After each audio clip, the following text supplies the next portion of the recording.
Padayo na ang mga kalingawan sa pre-sinulog events didto sa Cebu nga ginganlan og sinulog sa dakbayan. Mga itog update gikan kang Dale Israel sa One News Cebu. Dale, hello! Unsa man ang activities din ha karon? Senior Chiki Aneta karon diri sa Cebu City Sports Center ug padayon ang excitement para sa Sinulog 2026. Kauban dinhi ang giandam nga pre-sinulog event nga gitawag og Sinulog sa Dakbayan. Ang Sinulog sa Dakbayan usa ka pre-sinulog parade matag tuig ni mga barangay sulod sa Cebu City ang kompetensya pinaagi sa sayaw nga halad kang Senyor Santo Niño. Karong tuiga adunay 17 ka contingents nga nagrepresent sa 17 ka barangay sa Cebu City nga moapil sa mga kompetisyon.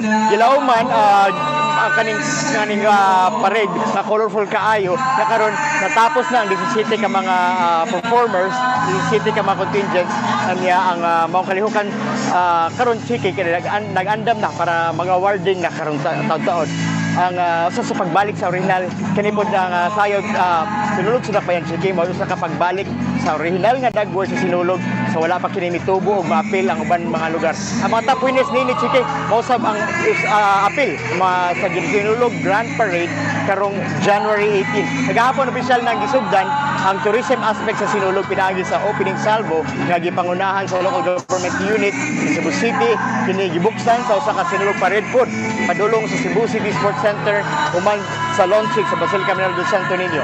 Bayan sa opening celebration ang usa ni ka dance competition pod kajapilan sa pinakadagko nga mga eskwelahan o Universidad sa Cebu nga matag usan napakita og ilang kagulingong interpretasyon sa Sinulog dance. Bahin sa mga kalihukan chiki doon na sa duha ka venues kada gabi sa Puentes Menia o sa Plaza Independence. Oh, naputol lagi ka Dale. Dale, napakadiha. Hawa na gyud nakakupot si Dale. Sayang kay pangutan-on sa nako si Dale nga unsa ning nahimo nga sumsuman sa social media nga pagbisita ni Senadora Amy Marcos kung unsa ka ang rason ato. Pero wala naman si Dale. Try na tong balikon si Dale. Naana day si Dale. Dale, nakabalik naman ka. Nakoy pangutanan nimo. Kay daghan kay excitement niya. Yes, Nahimo man kuno nga sumsuman sa social media ang pagbisita dinha ni Senadora Amy Marcos. Unsa man day itong rason ato?